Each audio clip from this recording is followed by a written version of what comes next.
Please welcome, ladies and gentlemen, the incomparable, the inimitable, Amanda Reckonwith.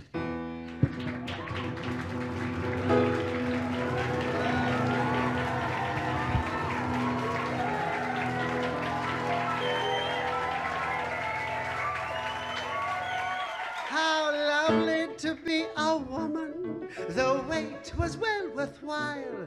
How lovely to wear mascara and smile a woman's smile. How lovely to have a figure that's round instead of flat. Whenever you hear boys whistling, I'm what they're whistling at. It's wonderful to feel the way a woman feels. It gives you such a glow just to know you're wearing lipstick and heels. How lovely to be a woman and have one job to do. Oh, to pick out a boy and train him. And then when you are through, you made him the man you want him to be. Life's lovely when you're a woman like me. It's wonderful to know the things a woman knows. It's marvelous to wait for a date in simply fabulous clothes. How lovely to be a woman and change from boys to men, to go to a fancy nightclub and stay out after 10. How lovely to be a woman, you see. Life's lovely when you're a woman. Life's lovely when you're a woman. Life's lovely when you're a woman.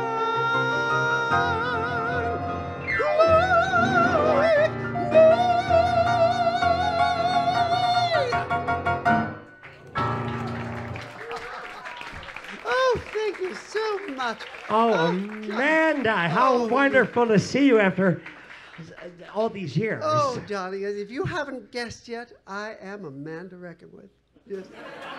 And I can't think of a better way to burst out of a 25-year forced early retirement than here at the legendary Triad, home of so many of my former triumphs. You know, Lee and I, we worked together so many years ago, Lee, when I was just starting my career as a lyric soprano in opera. I sang all the great roles. Aida, Butterfly, Lakme. I love them so. But, you know, after the children came, the voice darkens and matures, and well, I found that my top just wasn't what it used to be. How many of you can relate to that? No, my voice had become more suited to roles of a mezzo-soprano nature. For those of you who don't know the exact definition of mezzo-soprano, well, it literally means half a soprano. And in my case, we all know what the other half is now, don't we? So I retired from opera and found my way to the great Broadway and cabaret stages where one can have a marvelous career with virtually no voice at all. Here, of course, well, I want to sing a song for you from one of my favorite Broadway musicals.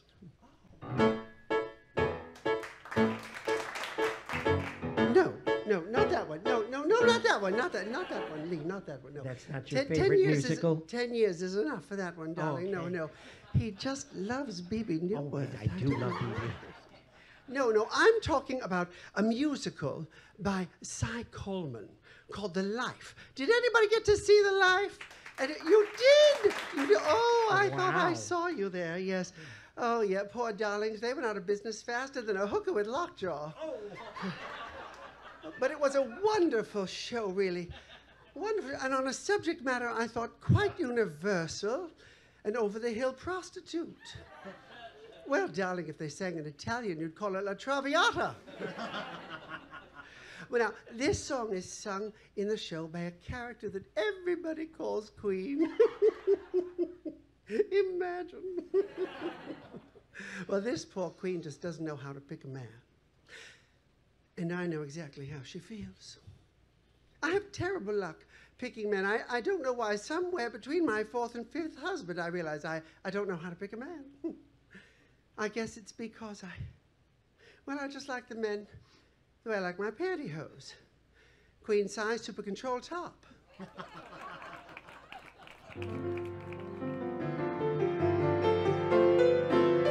Everybody tells me that I'm wrong, sticking with a man like him so long.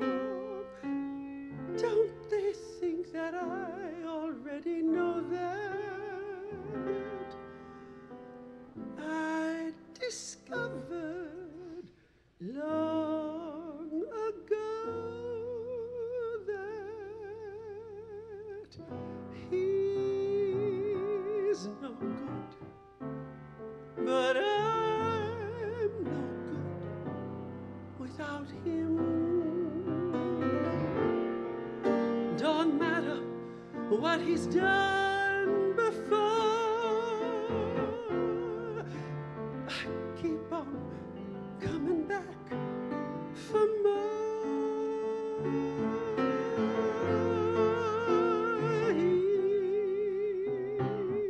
He's a fool, but I'm a fool about him. Believing that he'll change somehow. You'd think I would have learned by now, but there's nothing I can do, no place I can go. He is all I want, that is all I know. I should cut him loose. Oh, but what's the use? He's no good, but I'm no good without him.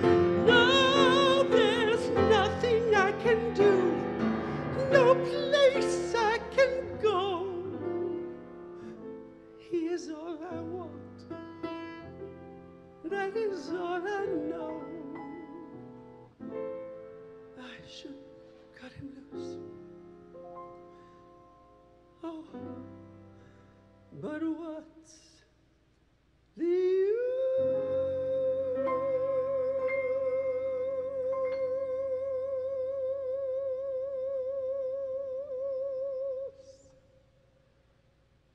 He's no good, but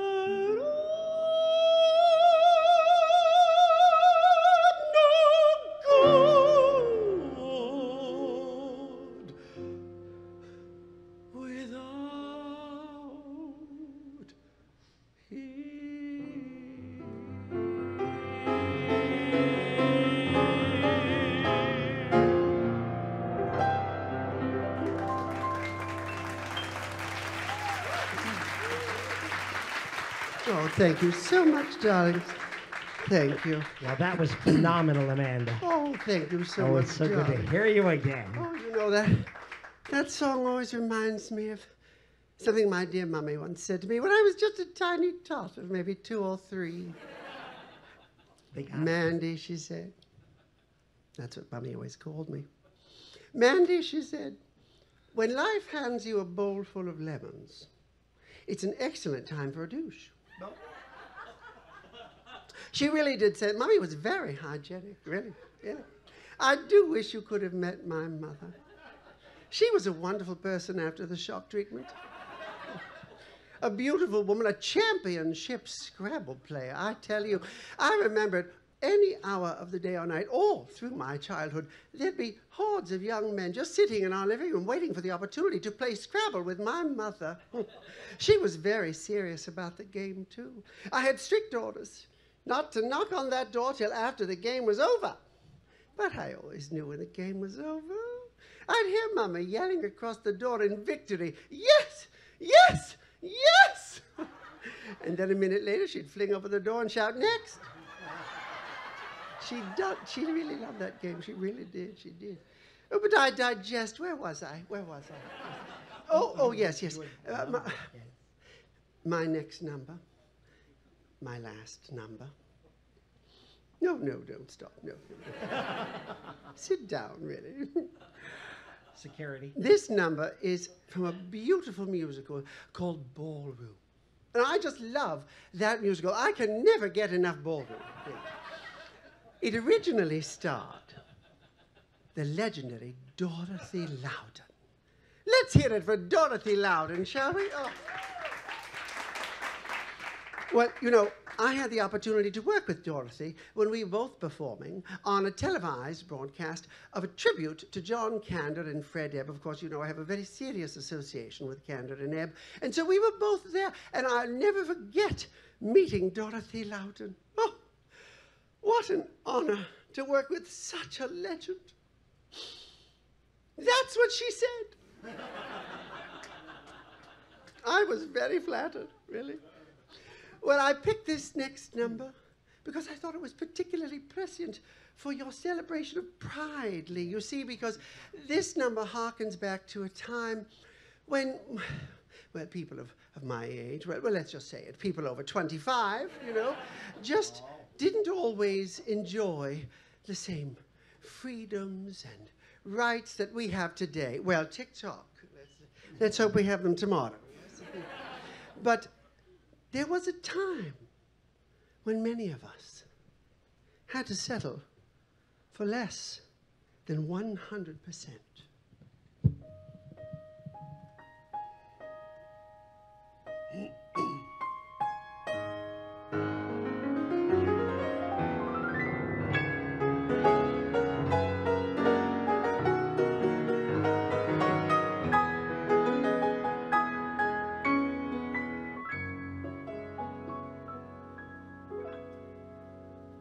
I don't iron his shirts.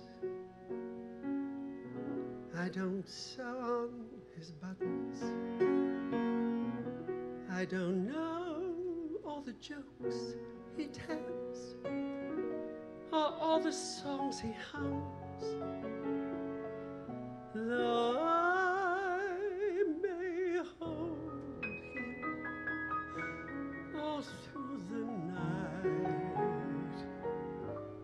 he may not be here when the morning comes. I don't pick out his ties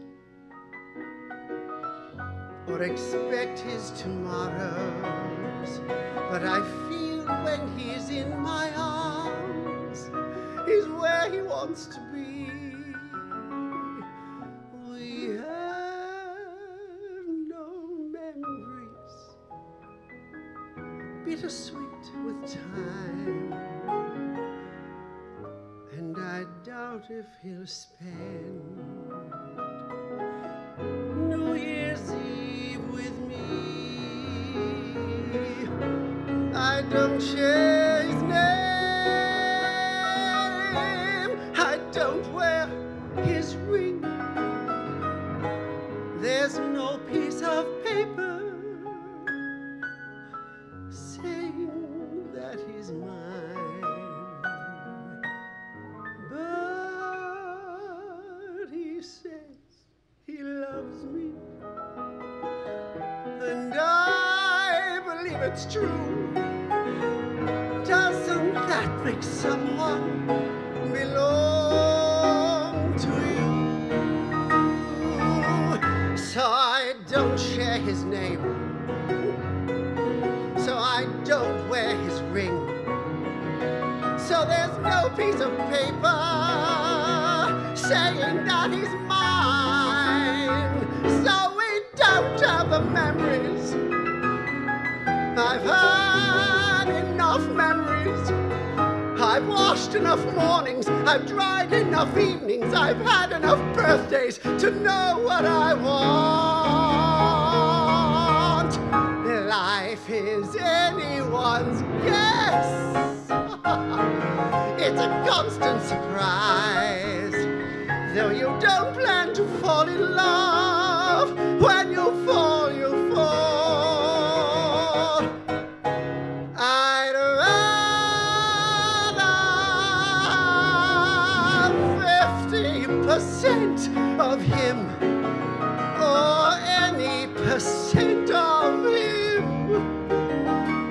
than all of anybody else at all.